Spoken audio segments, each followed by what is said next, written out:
Pesa 1.5 kilogramos y es uno de los órganos más grandes del ser humano, aunque solo representa el 2 a 3% de la masa corporal. Este consume entre el 25 y el 30% del oxígeno.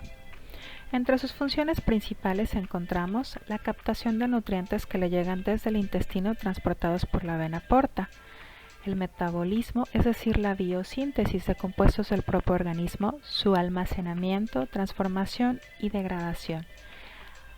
Esta degradación es hasta moléculas desechables, que son los metabolitos. Particularmente el hígado es responsable de la biosíntesis y degradación de casi todas las proteínas plasmáticas. El suministro constante al organismo de metabolitos y materiales es otra de las funciones del hígado, pues controla frecuentemente la concentración plasmática de estas sustancias. Encontramos también la desintoxicación de compuestos tóxicos por medio de la biotransformación. Otra función es la excreción de sustancias por medio de la bilis. A estas funciones se le agregan otras especiales como la cooperación para el equilibrio ácido-base, la activación y la inactivación de hormonas y la participación en procesos de defensa, sobre todo de sustancias inespecíficas y cuerpos extraños y microorganismos. Esto lo hace con el apoyo de las células de Kupffer.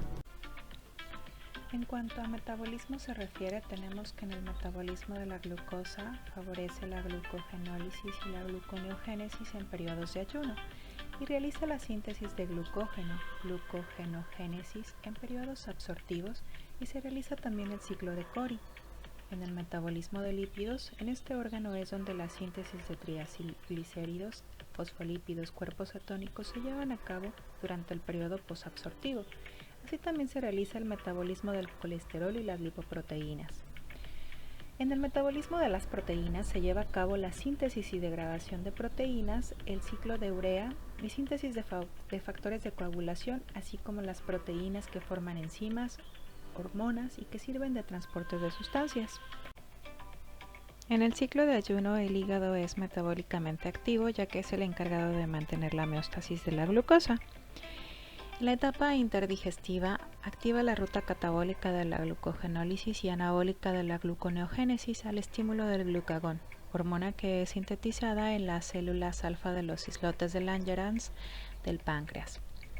Las vías preponderantes son la gluconeogénesis y la oxidación de ácidos grasos, y las enzimas clave reguladoras son glucoquinasa y el complejo fosfofructoquinasa, el complejo del piruvato deshidrogenasa, la piruvato carboxilasa y la acetil-CoA carboxilasa.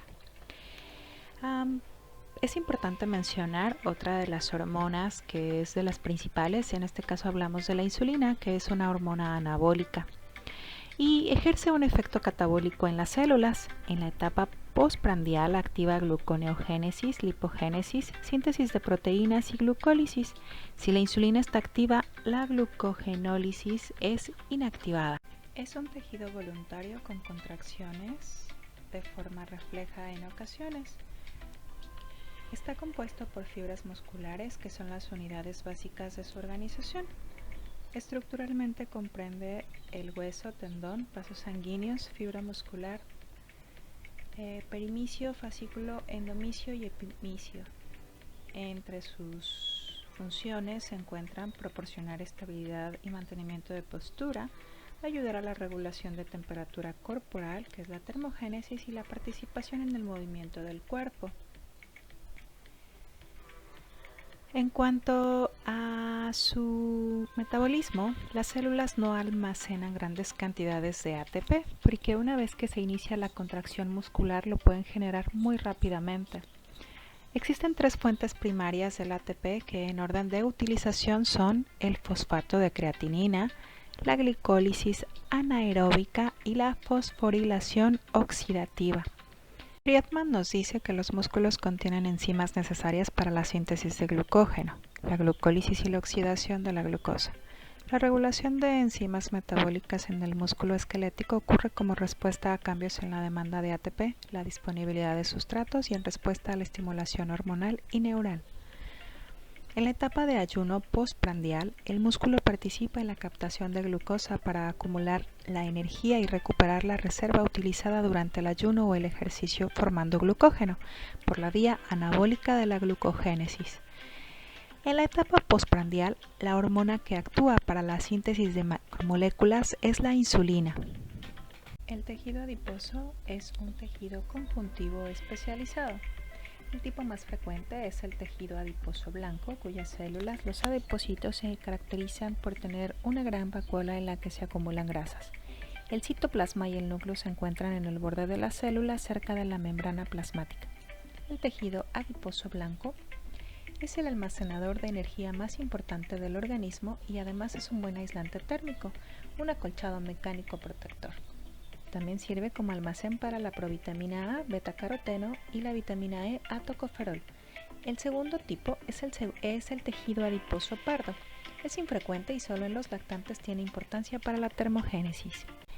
Entre las vías metabólicas implicadas encontramos a las vías anabólicas como lo son la síntesis de proteínas, síntesis de colesterol, ácidos grasos y triglicéridos, provocando disminución de la resistencia a la insulina.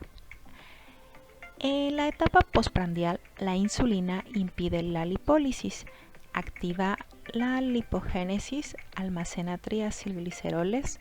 En el ayuno disminuye la lipogénesis, baja y activa la lipólisis.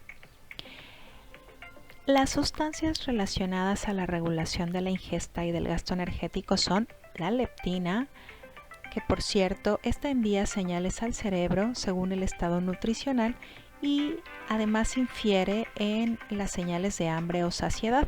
En ayuno o restricción calórica disminuye su concentración.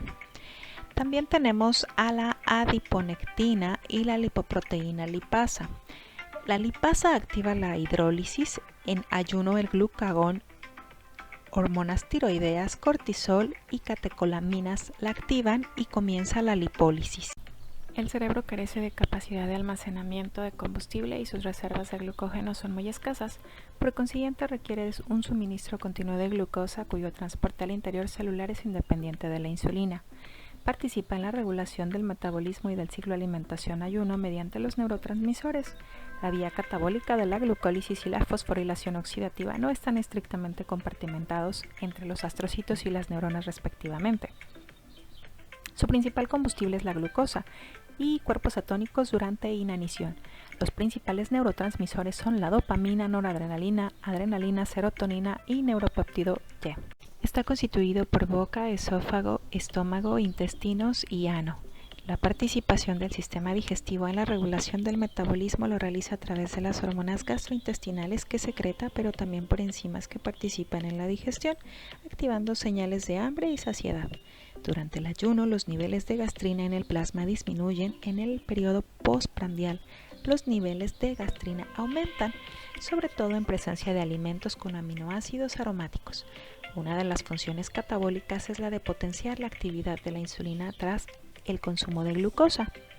Además de las hormonas, son liberadas en el intestino delgado algunas enzimas que se producen de manera inactiva como las peptidasas y lipasas. Por mencionar algunas hormonas podríamos hablar de la gastrina, grelina, secretina, motilina, peptidotirosina, tirosina, polipéptico insulinotrópico dependiente de glucosa, péptidos semejantes al glucagón y colecistoquinina. Por último tenemos al riñón. Durante el estado de ayuno se presentan alteraciones que afectan al metabolismo renal. Los riñones representan un porcentaje diminuto del organismo. Para realizar todas sus funciones necesita de suficiente energía. Cuando el ayuno es prolongado, el riñón, al igual que el cerebro, comienza a utilizar cuerpos cetónicos para sus funciones vitales. Durante el ayuno, parte de la gluconeogénesis se realiza en el riñón. A diferencia del hígado, el riñón tiene como sustrato principal en la vía anabólica de la gluconeogénesis a la glutamina, produciendo amoníaco en lugar de urea. Los principales sustratos energéticos que utiliza el riñón son la glucosa y el lactato.